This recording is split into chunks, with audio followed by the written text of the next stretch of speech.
Question number पहला friends, Harappa सभ्यता की सबसे महत्वपूर्ण विशेषता क्या थी?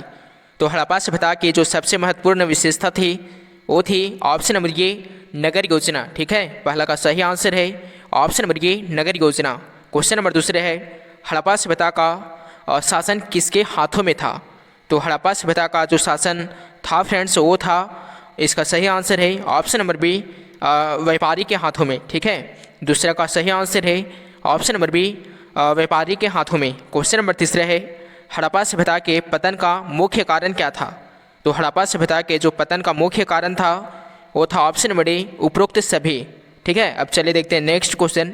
उससे पहले मैं आपको बता दूं, और आपका इसमें जो हम लोग आज प्रश्न देखने वाले हैं वो देखने वाले हैं टोटल 50 प्रश्न। ठीक है, तो आपका 50 प्रश्न में सही आंसर कितना होता है, आपका राइट आंसर कितना होता है, वो आप ज़रूर बताइएगा कमेंट बॉक्स में। ठीक है, तो चलिए क्वेश्चन नंबर अगला देखते हैं।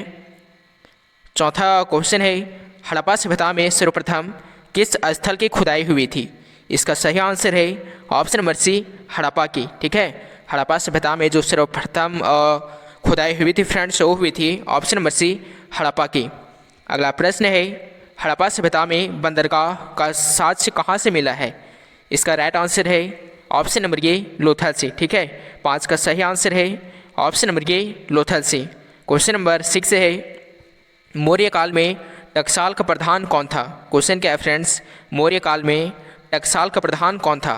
इसका सही आंसर है ऑप्शन नंबर सी पन्याध्यक्ष। ठीक है, इसका राइट आंसर है ऑप्शन नंबर सी। अगला प्रश्न है, क्वेश्चन नंबर 7 है, मौर्य वंश की राजधानी कहाँ थी? प्रश्न क्या है, मौर्य वंश की राजधानी कहाँ थी? तो 7 का सही आंसर है option number C option number B Pataliputra. ठीक है, 7 का सही आंसर है option number B Pataliputra. Question number 8 है, मौर्यकालीन राज्य कलिंग कहाँ स्थित था? इसका सही आंसर है ऑप्शन नंबर सी उड़ीसा में। ठीक है, 8 का राइट आंसर है ऑप्शन नंबर सी उड़ीसा। अगला प्रश्न है, मौर्य प्रशासन में समाहर्ता कौन था? इसका सही आंसर है ऑप्शन नंबर बी राजकीय कर संग्रह अधिकारी। ठीक है, 9 का राइट आंसर है ऑप्शन नंबर बी राजकीय कर संग्रह अधिकारी। अगला प्रश्न है, मौर्य काल में ब्राह्मदेय क्या था? इसका सही आंसर है ऑप्शन नंबर सी भूमिदान। ठीक है, 10 का राइट आंसर है ऑप्शन नंबर सी भूमिदान। क्वेश्चन नंबर 11 है, अशोक ने महेंद्र एवं संघमित्रा को धर्म प्रचार के लिए कहाँ भेजा था? ऑप्शन ए है जापान, ऑप्शन बी है चीन, ऑप्शन नंबर सी है तिब्बत और ऑप्शन नंबर डी है श्रीलंका। तो 11 का सही आंसर है ऑप्शन नंबर डी श्रीलंका। ठीक है, और नेक्स्ट क्वेश्चन है, अशोक किस वंश का शासक था? इसका सही आंसर है ऑप्शन नंबर सी मौर्य वंश का। ठीक है, अशोक किस वंश का शासक था? ऑप्शन नंबर सी मौर्य वंश का शासक। अगला प्रश्न है, क्वेश्चन नंबर 12 है, अशोक किस ये क्वेश्चन देख चुके हैं। अगला प्रश्न है, अशोक किस बौद्ध भिक्षुक के प्रभाव से बौद्ध बना था? इसका सही आंसर है ऑप्शन नंबर ये उपगुप्त। ठीक है, 13 का सही आंसर है ऑप्शन नंबर ये उपगुप्त। क्वेश्चन नंबर 14 है, मौर्य काल में कलिंग की राजधानी कहाँ थी? तो मौर्य काल में जो कलिंग की राजधानी थी वो थी ऑप्शन नंबर सी तोबली। ठीक है, 14 का सही आंसर है ऑप्शन नंबर सी तोबली। अगला प्रश्न है, आर्यभट्ट कहाँ का निवासी था? तो आर्यभट्ट जो था फ्रेंड्स वो था ऑप्शन नंबर ये पाटलिपुत्र का। ठीक है, आर्यभट्ट कहाँ का निवासी था? ऑप्शन नंबर ये पाटलिपुत्र का निवासी था। क्वेश्चन नंबर 16 है, भारत का प्रथम नगरीकरण कब हुआ था? तो भारत का जो प्रथम नगरीकरण हुआ था फ्रेंड्स वो हुआ था ऑप्शन नंबर बी हड़प्पा काल में। ठीक है, इसका सही आंसर है ऑप्शन नंबर बी हड़प्पा काल में।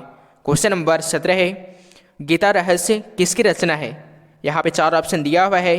पहला है महात्मा गांधी, दूसरा है बाल गंगाधर तिलक, तीसरा है रविंद्रनाथ टैगोर और चौथा है दादा भाई नौरोजी। तो 17 का सही आंसर है ऑप्शन नंबर बी बाल गंगाधर तिलक। ठीक है, 17 का राइट आंसर है ऑप्शन नंबर बी बाल गंगाधर तिलक। अगला प्रश्न है, क्वेश्चन नंबर 18 है, गीता के महत्व पर किसने विचार व्यक्त किए हैं?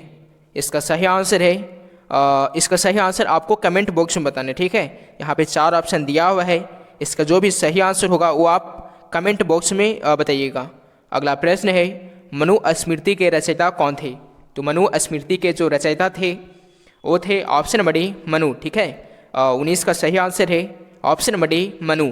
अगला प्रश्न है महाभारत की रचना किसने की थी? तो महाभारत की जो रचना किए थे फ्रेंड्स वो किए थे, इसका सही आंसर है ऑप्शन नंबर सी वेद व्यास, ठीक है। महाभारत की रचना किसने किए थे? ऑप्शन नंबर सी वेद व्यास। अगला प्रश्न है क्वेश्चन नंबर 21 है प्राचीन भारत के महाकाव्य का नाम क्या है? यहाँ पे 4 ऑप्शन दिया हुआ है, इसका सही आंसर है option number A Ramayana Mahabharata, ठीक है। 21 का सही आंसर है option number A Ramayana Mahabharata. प्राचीन भारत के जो महाकाव्य का नाम है वह है option number A Ramayana Mahabharata. अगला प्रश्न है मनुस्मृति में कितने प्रकार के विवाह का उल्लेख किया गया है? तो मनुस्मृति में जो विवाह का उल्लेख किया गया है वो किया गया है ऑप्शन नंबर सी 8 विवाह का, ठीक है। मनुस्मृति में कितने प्रकार का विवाह का उल्लेख किया गया है? ऑप्शन नंबर सी 8 विवाह का। क्वेश्चन नंबर 23 है बुद्ध का सारनाथ में दिया गया प्रथम उपदेश क्या कहलाता है? क्वेश्चन क्या है फ्रेंड्स, बुद्ध का सारनाथ में दिया गया प्रथम उपदेश क्या कहलाता है? यहाँ पे पहला ऑप्शन है धर्म परिवर्तन, ऑप्शन बी है धर्म चक्र परिवर्तन, ऑप्शन सी है महाभिनिष्क्रमण और ऑप्शन नंबर डी है धर्म समागम। तो 23 का सही आंसर है ऑप्शन नंबर बी धर्म चक्र परिवर्तन, ठीक है। 23 का सही आंसर है ऑप्शन नंबर बी। अगला प्रश्न है क्वेश्चन नंबर 24 है त्रिपिटक में कौन सा ग्रंथ आता है? प्रश्न क्या है त्रिपिटक में कौन सा ग्रंथ आता है? तो 24 का सही आंसर है ऑप्शन नंबर डी उपरोक्त सभी, ठीक है। 24 का सही आंसर है ऑप्शन नंबर डी उपरोक्त सभी। क्वेश्चन नंबर 25 है इनमें कौन बुद्ध के प्रिय शिष्य थे? प्रश्न क्या है इनमें कौन बुद्ध के प्रिय शिष्य थे? इसका राइट आंसर है ऑप्शन नंबर डी आनंद, ठीक है। जो बुद्ध के जो प्रिय शिष्य थे वो कौन थे? ऑप्शन नंबर डी आनंद। इसका सही आंसर है ऑप्शन डी। क्वेश्चन नंबर 26 है किसके शासनकाल में बौद्ध धर्म का विभाजन हीनयान और महायान में हुआ था? इसका सही आंसर है ऑप्शन नंबर बी कनिष्क के शासनकाल में, ठीक है। इसका राइट आंसर है ऑप्शन नंबर बी कनिष्क के शासनकाल में। अगला प्रश्न है क्वेश्चन नंबर 27 है बुद्ध के गृह त्याग की घटना क्या कहलाती है? इसका राइट आंसर है ऑप्शन नंबर डी महाभिनिष्क्रमण, ठीक है। बुद्ध के गृह त्याग की घटना क्या कहलाती है? ऑप्शन नंबर डी महाभिनिष्क्रमण। इसका सही आंसर है option number D. Question number 28 है गौतम बुद्ध ने बौद्ध संघ की स्थापना कहाँ की थी? इसका राइट आंसर है ऑप्शन नंबर ए सरनाथ, ठीक है। 28 का सही आंसर है ऑप्शन नंबर ए सरनाथ में। अगला प्रश्न है आइन ए अकबरी के अनुसार भूमि को कितने भागों में बांटा गया था? क्वेश्चन क्या है फ्रेंड्स, आइन ए अकबरी के अनुसार भूमि को कितने भागों में बांटा गया था? इसका सही आंसर है ऑप्शन नंबर बी 4 भागों में, ठीक है। अगला प्रश्न है अकबरनामा की रचना किसने की थी? तो अकबरनामा की रचना जो किए थे फ्रेंड्स वो किए थे ऑप्शन नंबर डी अबुल फजल, ठीक है। इसका राइट आंसर है ऑप्शन नंबर डी अबुल फजल ने। क्वेश्चन नंबर 31 है बाबरनामा या तुजुक ए बाबरी के रचनाकार कौन थे? यहाँ पे 4 ऑप्शन दिया हुआ है, इसका सही आंसर है ऑप्शन नंबर ए बाबर, ठीक है। 31 का सही आंसर है ऑप्शन नंबर ए बाबर। अगला प्रश्न है क्वेश्चन नंबर 33 है मनसबदारी प्रथा की शुरुआत किसने की थी? तो मनसबदारी प्रथा की शुरुआत किसने की थी? इसका सही आंसर है ऑप्शन नंबर सी अकबर, ठीक है। इसका राइट आंसर है ऑप्शन नंबर सी अकबर। अगला प्रश्न है भूमि सुधार संबंधी जब्ती प्रथा किसके देन थी?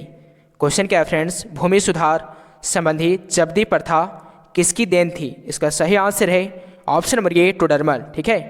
34 का राइट आंसर है ऑप्शन नंबर ए टोडरमल की। नेक्स्ट क्वेश्चन है क्वेश्चन नंबर 35 है अकबर का मकबरा कहाँ स्थित है?